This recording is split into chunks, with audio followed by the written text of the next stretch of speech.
ګوره یو دینداره سړی به رواني په لاره باندې ملنګ انسان ساده باده سپینې جامې به یې اچولي هېڅ سټایل به یې نه یې کړی او د هر چا نظر په هغه پسې چورلي دومره هغه ښایسته ښکاري دومره خلک عزت کوي دومره قدر او بل طرف ته بل یو رواني په ځان به یې سمې کانې کړي په دې طریقه ښایسته کېږي چې ته سهار ماښام په ګیره باندې بلیټ ووایي او په مخ بلیټ راکاږي نه په دې ښایسته کېږي چې ګیره وړکې نه په دې ښایسته کېږي چې د انډیا او د انګریزانو د پښتنو د ډمانو سټایلونه کې په دې څوک نه ښایسته کېږي ښایسته کېږي سړی به دینداری بعض مخونه به سپین شي بعض به څه شي تور به شي هغه مخونه چې به سپینېږي پای کې د اودس کوونکي خلک وتي چې رب العالمین به دوی مخونه سپینوي هلته د مخ د سپینوالي دا مطلب دی چې رنګ تک سپیني او دا تور رنګ والی چې دا ټول جهنمیان دي نه تور رنګ معنا خړوالی د ګناهونو سپینوالی د عباداتو کله ته سړی ویني که نه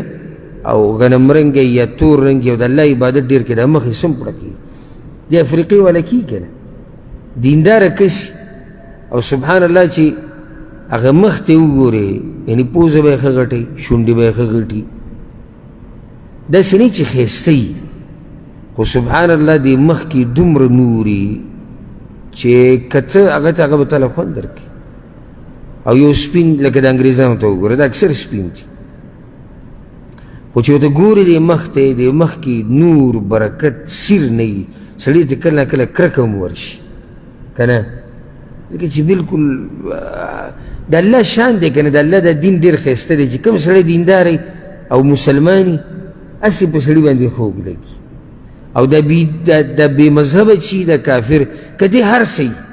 سترګې به هم شني رنګ به هم سپیني د باډۍ نه به هم ښه دنګي غټ به خو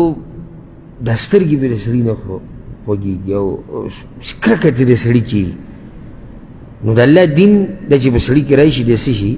ښایسته شي خو دا خو صرف زه د مسلمانو د کافر خبره کوم بیا چې په مسلمانانو کې دینداری چې په مسلمانانو کې دینداری نو څومره خوند کوي هغه ته کته د هغه سره ناسته د هغه سره خبرې د هغه سره لاس ملا وهل او دا ټول په دې نه چې دا سړی ښایسته دی پوز یې ښایسته ده او سترګې یې ښایسته نه دا سړی ښایسته شوی دی په کوم ښایست په ښایست د دیندارۍ لکه بلال رضی الله عنه ته وګوره هغه خو دې سړی نه و چې هغه ښایسته و بلال رضی الله عنه تک تور د حبشي و قوم نسب نه هم کمزوری او د شکل نه هم ښایسته نه و خو هغه ښایست ول الله ورکړی و چې د عمر بن خطاب رضی الله عنه په شان سړي به وي عمر بن خطاب وی بلال سیدنا بلال چې دی دی زمونږ سردار دی او دیسې به وی ابوبکر سیدنا ابوبکر رضی الله عنه زمونږ سردار دی و اعتق سیدنا او زمونږ سردار یې آزاد کړی دی سردار څوک دی چې آزاد کړی دی بلال رضی الله عنه نو ګور عمر بن خطاب ښه ښایسته سړی د قام خو تپوس مه کوه د هغه خو داسې قوم د زوري تپوس مه کوه د غیرتې تپوس مه کوه د دې هر څه باوجود هغه سید چا ته وایي بلال رضی الله عنه ځکه چې هغه الله ښایست د دین ورکړی او مکه سړی چې پیغمبر صلی الله علیه وسلم وایي بلال وایي زه جنت ته ننوتی وم او ستا د دې پیزارو دا کشار یې ما په جنت کې اورېدلی و چې ته کوم داسې خاص کار کوې چې ته جنت ته بېتلی او یو کله چې عمر بن خطاب رضی الله عنه خلیفه شو نو بعض کسان راغلي وو د قریشو مشران او سرداران په دروازه کې هغه ته ولاړو خو اجازت هغوی ته نه میلاوي دننه ننوتو امیر المؤمنین چې دی هغه مصروفه دی نو چې کله دا دروازه کولاو شو چې چا سره ناست بلال رضی الله عنه راغلی نو هغه به یې لاړ ووتو نو هلته اجازت میلاو شو هغه مشرانو ته په دروازه به ولاړي اجازت ورته میلاو نه شو دننه چې ناست هغه څوک دی هغه حبشي والا دی هغه تک تور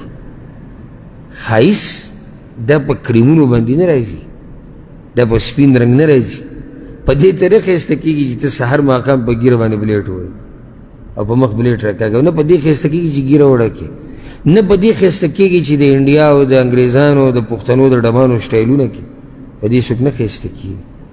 ښایسته کېږي سړی په دیندارۍ. ګوره یو دینداره سړی به رواني په لاره باندې ملنګ انسان ساده باده سپینې جامې به یې اچولي هېڅ سټایل به یې نه یې کړی او د هر چا نظر په هغه پسې چورلي دومره هغه ښایسته ښکاري دومره خلک عزت کوي دومره قدر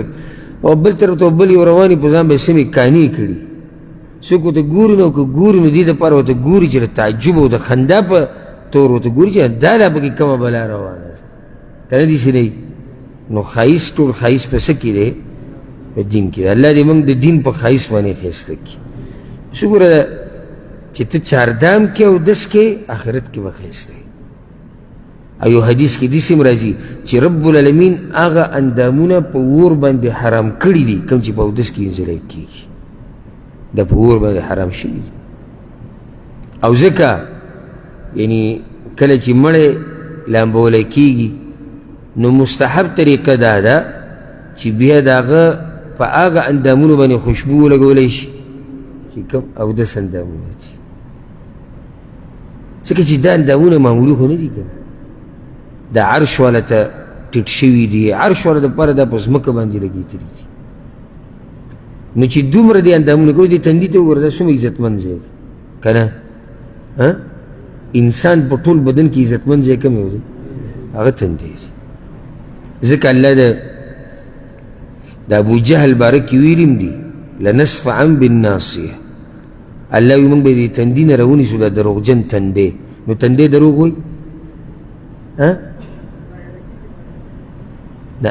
مراد تر انسان دی خو ذکر ولا هغه ځای کو چې هغه عزتمند ځای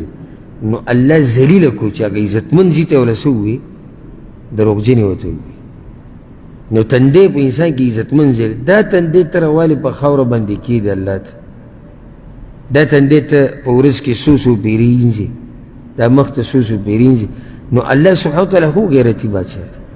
ته د هغه دپاره دومره کې نو هغه دا اندامونه په اور باندې حرام کړي دي د جهنم اور به دې اندامونو ته نه رسي نو بل عزت یې وله دا ورکړی دی چې دا به په قیامت کې څه په قیامت